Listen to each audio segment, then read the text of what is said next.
In September 1944, the island of Peleliu was barely a speck on most maps.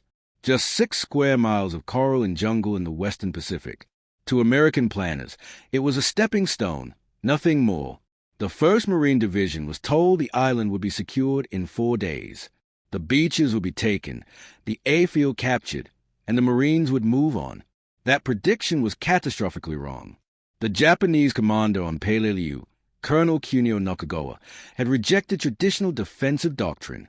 He had studied earlier battles, Tarawa, Saipan, Guadalcanal, and reached a simple conclusion: charging American positions only accelerated defeat. So instead of defending the shoreline, Nakagawa transformed the island itself into a fortress.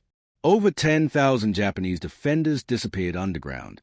They carved Peleliu's coral ridges into a network of caves, tunnels, and reinforced concrete pillboxes. These positions were not isolated. They were connected by hundreds of yards of tunnels. Each bunker protected the next. Each machine gun covered multiple approaches. Every firing slit overlapped with another. This was defense in depth. When the Marines landed on September 15th, the beaches were deceptively quiet. Then the guns opened up. Within hours, nearly 1,300 Marines were killed or wounded. The coral reflected sunlight so intensely it blinded attackers. Temperatures climbed past 100 degrees. Water supplies dwindled. Wounded men lay exposed for hours because medics couldn't reach them without being shot. By September 18th, some Marine regiments had taken 70% casualties. 7 out of every 10 men who landed with those units were dead or wounded. Arthur Jackson was one of the survivors. He was 19 years old, a private first class in the 7th Marines. He had been on Peleliu for 3 days. He had not yet killed anyone.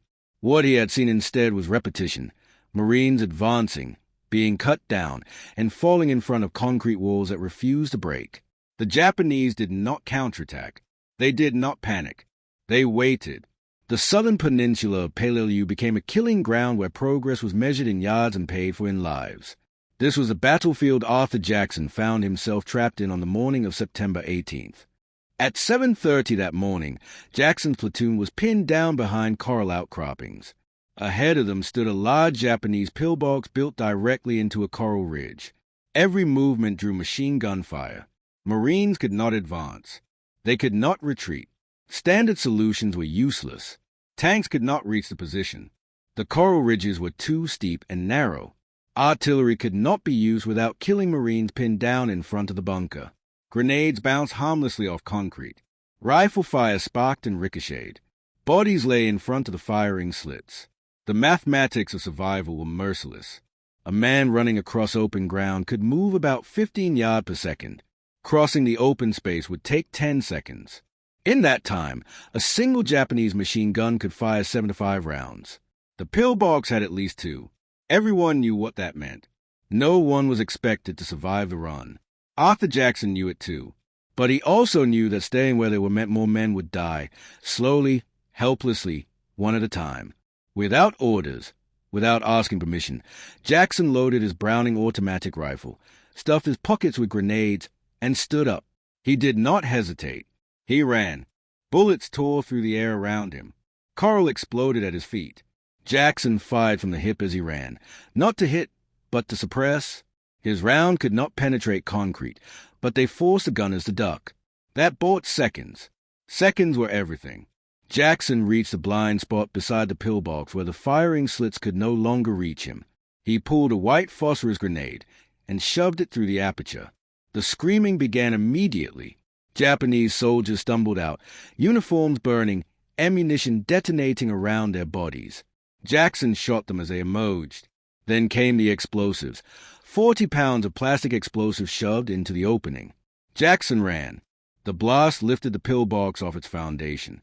Concrete, logs, and bodies flew through the air. 35 defenders were dead. Jackson was still alive, and instead of going back, he reloaded and walked forward.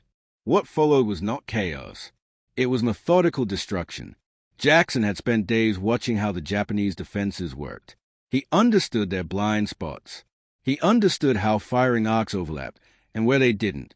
He used the terrain. He crawled through coral channels invisible to machine guns. He sprinted through narrow corridors where no bunker could track him. He climbed onto bunker roofs and fired directly down ventilation shafts, turning concrete shelters into traps. One pillbox fell. Then another.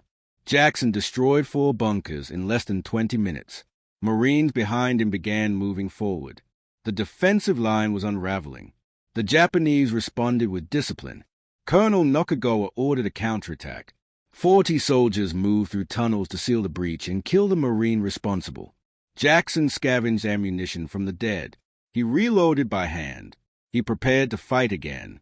When the counterattack hit, Jackson and 3 Marines held their ground with controlled fire, 5 rounds at a time. They were nearly overrun. Then Marine rifle platoons surged through the gap Jackson had created. The Japanese counterattack was annihilated. The southern defensive line collapsed. Only one stronghold remained. 3 pillboxes arranged in a triangle, mutually supporting, heavily defended. Jackson organized the assault himself. No artillery, no air support, just Marines. They attacked simultaneously. Grenades detonated in side-firing slits. Satchel charges collapsed concrete roofs. Bars fired through ventilation shafts. During the assault, Jackson was wounded. A bullet tore into his thigh. Blood soaked his trousers. His leg weakened with every step. He did not stop.